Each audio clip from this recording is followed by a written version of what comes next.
Hello everyone, this is Caleb Hutchins here with your Falcon Football Weekly Update, Week 5 of the 2013 regular season, and the Falcons win their third consecutive Region 8 5A game as they take down the Salem Seminoles 38-7. A lot to get into in this game, and we'll get into it right now. Falcons would be off to a rough start. It's on their first possession after stopping the Seminoles, who received the opening kickoff. McDonald fumbles, recovered by Salem.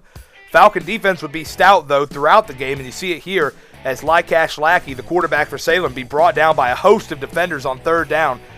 Flowery Branch will get the ball back, but another turnover here as McDonald's pass off the hands of Devontae King and into the arms of Yamonte Cooper for Salem, who would return it all the way to the 27-yard line, and the Seminoles would cash in here as Lackey finds Kanomi McIntosh from 21 yards out.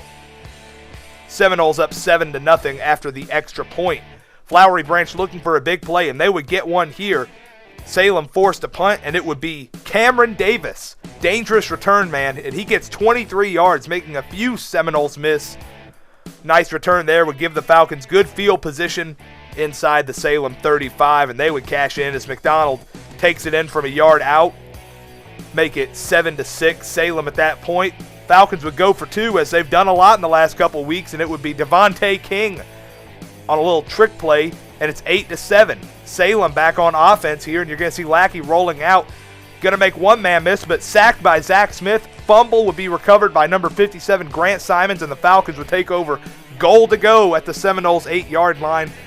And this is where this game really started to go the Falcons' ways. McDonald just peeking his way through the Seminoles' defense from 6 yards out.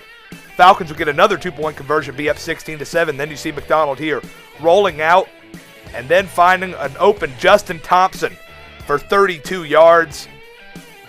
And then after a penalty, Flowery Branch would be backed up to the 34, but McDonald would find Cam Davis behind the defense for a 34-yard touchdown. And guess what? The Falcons go for two again, and they get it again. It's Devontae King on a little flip from Justin Thompson. It's 24-7 Falcons at halftime at that point. We move to the second half, though. Some strange plays in this game. You see one here. Lackey's pass, this is still in the first half, would be intercepted by Cooper Harrison off a tip ball.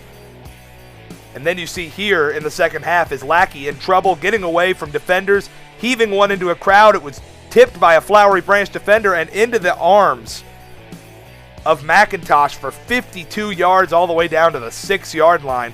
Goal to go for the Noles, but the Falcons would put together a goal line stand as Lackey trying to avoid defenders, but he could not get away from Devontae King, who sacks him, and the Falcons hold the Seminoles to no points on that trip by the goal line, and Flowery Branch will go right back to work as McDonald into a couple of Flowery Branch receivers, but Jamon Randolph is the one who makes the catch for a 23-yard touchdown pass, and they would go for two again. McDonald keeps it again, 32-0 Flowery Branch at that point. And then Salem back on offense, just could not get anything going throughout this game.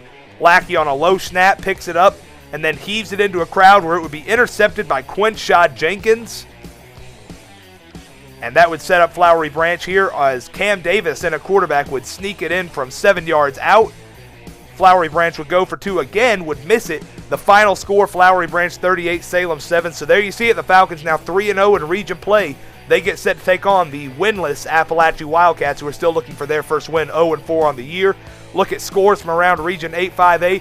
Gainesville goes down to Heritage Conyers in a battle of two teams who did not have a region loss, and Gainesville with a big win over Heritage, 48-7. Loganville gets their first region win against Cedar Shoals, 27-13, and Clark Central with a blowout over Appalachia, 49-13. You look at the Region 8 5A standings, picture becoming more and more clear every day. Flowery Branch now up to number 2 in the region standings.